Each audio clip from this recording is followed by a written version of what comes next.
Good morning. Welcome back to the Red Mic. Happy Monday. It's 22nd of September. Red Mic messages are leadership and life lessons picked up from 25 years as a public servant, 16 years as a youth football coach and scouting volunteer, and 10 years as a mediocre athlete with far more heart than actual physical ability. Today's Red Mic message, forgiveness versus grief. I was blown away yesterday by Erika Kirk. Her husband was assassinated. And talking about the person who did that, Erika Kirk said, "I forgive him." 3 words. But man, that's a lot of weight. I don't know that I could have done that. I really don't.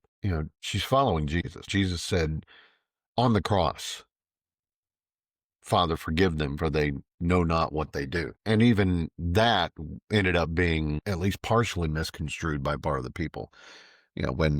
When Jesus spoke to his Father from the cross, people debated even then who he was talking to.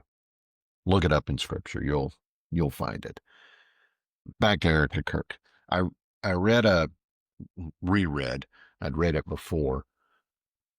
Actually, went looking for it. Couldn't remember the guy's name. A guy named Jim Dethmer. I've now got it bookmarked. It's a column on forgiveness. It's called "Let It Burn." And he talks about 4 steps of forgiveness. And they all sound hard. They really do. And I guess it should be hard.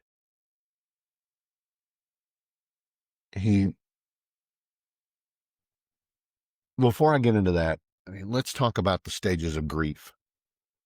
Because you can't say that Erika Kirk doesn't know what grief is. She's going through it right now. And I don't know where she is in the stages of grief, but obviously the first one is denial. Oh no, that this couldn't have happened. And then anger. I get the impression that she wasn't there long, just because of the nature of who she is. Bargaining, if only, wrestling with fate and all of that. Depression, and then finally acceptance. I don't know if she's accepted it, but man, I don't see denial, anger, or bargaining in anything she's doing. Those are the stages of grief. Mr. Dethmer, in talking about the process of forgiveness, he says that there's 4 parts to it. Hate, letting the anger burn rather than burying it. That's human, I think. I don't get the impression that she was there long, if she was there at all. Hurt.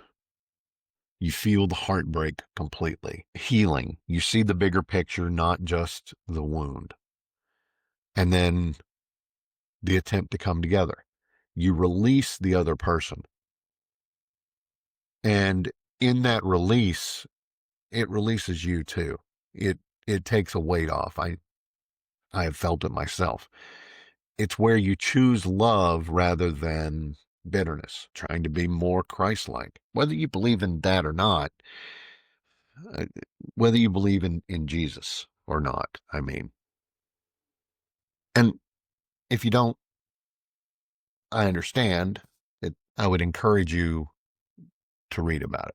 Read about him.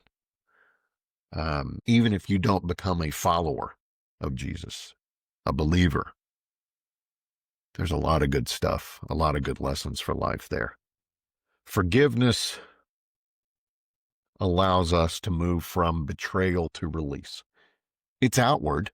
It helps us restore ourselves, our relationships. It can release them too. Some comparisons between the two things, the stages of grief and the process of forgiveness. Grief begins with denial, avoiding the pain. Forgiveness, you've got to face that pain head on. Grief emphasizes bargaining and depression, struggling with the what ifs and the what if we had done things, whereas forgiveness emphasizes hurt and healing, naming the wound, finding that hurt, and then shifting towards perspective.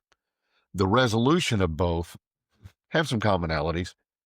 Grief ends with acceptance and the internal peace. Forgiveness ends with coming together, a relational peace, love. And then the focus, grief is inward. It helps someone personally survive and process their loss. Whereas the forgiveness direction is outward. It helps restore relationships. Now, in this case, Erika Kirk will probably never have a relationship with the person who killed her husband, but it releases a weight nevertheless. So, grief and forgiveness both are emotional movements, and they move from pain to peace, but they diverge in scope. Grief is about reconciling with loss, where forgiveness is reconciling with the betrayal. One makes peace with the absence, the other makes peace with the present. And I'd like to think that I could forgive like Erika did, like Jesus did on the cross when he asked his Father to do, to forgive them, for they know not what they do. And I don't like to revisit past red mics, but I'm afraid that there's still a big part of me that would not be able to look past the tyranny of evil men.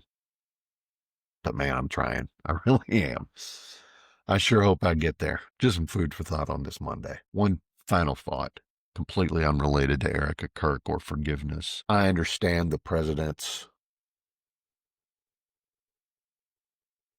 perhaps even need to lash out, but he's got to start acting more like everyone's president, not just the people who like him. Okay. That's as political as I'm going to get. I love you guys. I'll see you again tomorrow. Life is short. Drink the bourbon.